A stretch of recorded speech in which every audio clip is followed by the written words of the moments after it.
അങ്ങനെ ഇത് ഈടെത്തുന്നത് ഞങ്ങൾക്ക് ഒരു പ്രതീക്ഷയില്ല.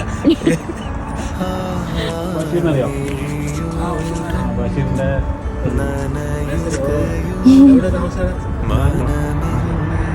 Happy birthday.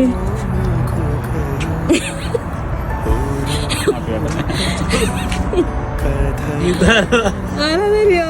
അറിയോ? ഇല്ല, അറിയില്ല. ആര് തരാനുള്ളത്? ആ വൈഫ് മോളെന്നെ. ഭയങ്കര വിചാരിച്ചില്ല, എക്സ്പെക്ട് ചെയ്തില്ല. ബർത്ത്ഡേ ഓർമ്മയില്ലേ? ഉണ്ടോ? ഗിഫ്റ്റ് ഒന്നും കിട്ടുമെന്ന് വിചാരിച്ചില്ല. ആണോ? ബഷീർച്ച പറഞ്ഞ് വൈഫിന് ഞാൻ സർപ്രൈസ് കൊടുത്തു, അതുപോലെ ആളെ ഞെട്ടിക്കണമെന്ന് പറഞ്ഞു. അങ്ങനെയല്ല മോളോടും വൈഫിനോടും.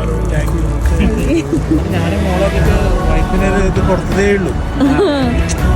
ഇത് ഇങ്ങനെ ഇങ്ങോട്ട് തിരിച്ചാൽ ഞാൻ ഒരിക്കലും പ്രതീക്ഷിച്ചു. ഞാൻ മോളെ നീ എല്ലാം നീ ഏൽപ്പിച്ചു, നീ ആടെ നാട്ടൊരാളെ ഏൽപ്പിച്ച് ഇതേപോലെ കൊടുത്തതാണ്. ഇത് ഈടെത്തുന്നത് ഞങ്ങൾക്ക് ഒരു പ്രതീക്ഷയില്ല. പ്രതീക്ഷിക്കാതെ കിട്ടുന്ന സമ്മാനത്തിന് അതൊരു വേറെ അല്ലേ. ഞാനത് പക്ഷേ ഞാൻ ചോര വന്നത് തന്നെ ഞാൻ ഇങ്ങനത്തെ ഒരു ഇതിൽ അറിയുന്നില്ല. ശരി, okay thank you. Okay. Okay bye.